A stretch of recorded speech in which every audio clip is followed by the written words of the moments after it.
ഇനി 45ms law latency mode വെച്ചിട്ട് BGMI പോലുള്ള ഗെയിമുകൾ കളിക്കുമ്പോഴത്തേക്ക് എന്തുമാത്രം ആക്യുറേറ്റ് ആയിട്ട് കളിക്കാൻ പറ്റുമെന്ന് നോക്കാം. ഞാൻ എപ്പോഴും ചെയ്യുന്ന പോലെ തന്നെ ഈ ഒരു സ്പ്രേ ചെയ്തിട്ട് ട്രിഗറിന് കൈയെടുക്കുമ്പോൾ ആ ഒരു സൗണ്ട് എന്തുമാത്രം സസ്റ്റെയിൻ ചെയ്തെന്ന് മാത്രം നിങ്ങൾ ശ്രദ്ധിച്ചാൽ മതിയേ.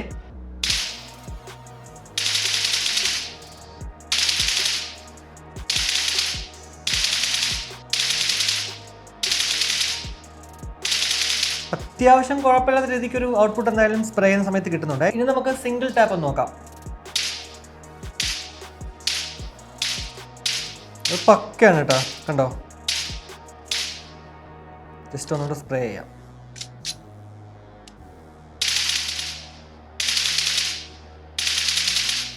എന്തായാലും ഓക്കെ ആണല്ലേ, കുഴപ്പമില്ല. അത്യാവശ്യം നമുക്ക് അടിപൊളിയായിട്ട് PUBG ഒക്കെ കളിക്കാൻ പറ്റുന്നുണ്ട്. പിന്നെ ഞാൻ എപ്പോഴും പറയുന്ന പോലെ തന്നെ ആ ഒരു പ്രോ പ്ലെയർ ആണ് നിങ്ങളെങ്കിൽ ഉറപ്പായിട്ടും ചിലപ്പോൾ എവിടെയെങ്കിലുമൊക്കെ പൊടിക്ക് ഡിലേ വരാൻ ചാൻസ് ഉണ്ട്. ഇപ്പോൾ എന്തായാലും ഇങ്ങനെ സ്പ്രേ ചെയ്യുന്ന സമയത്ത് വലിയ ഡിലേ ഒന്നും കണ്ടിട്ടില്ലായിരുന്നു.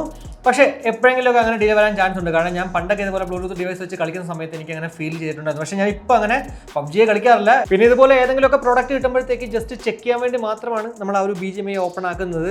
അല്ലാണ്ട് ഞാൻ കൂടുതൽ അങ്ങനെ കളിക്കാറില്ല. അതുകൊണ്ടാണ് ഈ പ്രോഡക്റ്റ് വെച്ചും കൂടുതൽ അങ്ങോട്ട് കളിച്ച് നോക്കേണ്ടത്. എന്നാൽ അത്യാവശ്യം കുഴപ്പമില്ലാത്ത നമുക്ക് എന്താ പറയുക, നോർമൽ പ്ലെയർ ആണെങ്കിൽ കളിച്ച് പോകാം. പ്രോ പ്ലെയർ ആണെങ്കിൽ ഉറപ്പായിട്ടും എവിടെയെങ്കിലുമൊക്കെ തന്നെ ആ ഒരു ലാഗ് നിങ്ങൾക്ക് അനുഭവിക്കുന്നുള്ളിൽ വേറൊരു സംശയമില്ല.